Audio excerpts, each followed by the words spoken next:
మీదకి తెస్తోంది. మన DNA mutations కూడా మారిపోవడానికి ఇది కారణం అవుతోందని రీసెంట్గా స్టడీస్ చెప్తున్నాయండి. ఆర్టిఫిషియల్ కలర్స్ అంటాం కదా, ఈ కలర్స్ పెట్రోలియం ఇండస్ట్రీలో కలర్స్ తయారు చేస్తారు. యాక్చువల్గా బట్టలకి డై వేసే టైంలో ఈ కలర్స్ వాడుతూ ఉంటారు. అదే కలర్స్ని ఈ దుర్మార్గులంతా ఈరోజు ఇలాంటి చోట్ల కూడా, అంటే తినే చోట తాగే చోట కూడా వాడేస్తున్నారు.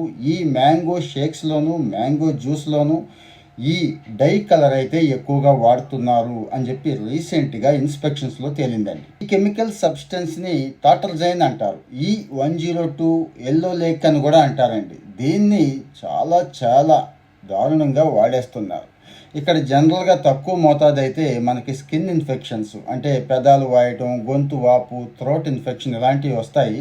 ఇంకా రెగ్యులర్గా అది వాడితే మాత్రం జెనెటికల్ మ్యూటేషన్ వచ్చేసి క్యాన్సర్లు రావడానికి కారణం అవుతుంది అంటున్నారు. Take care.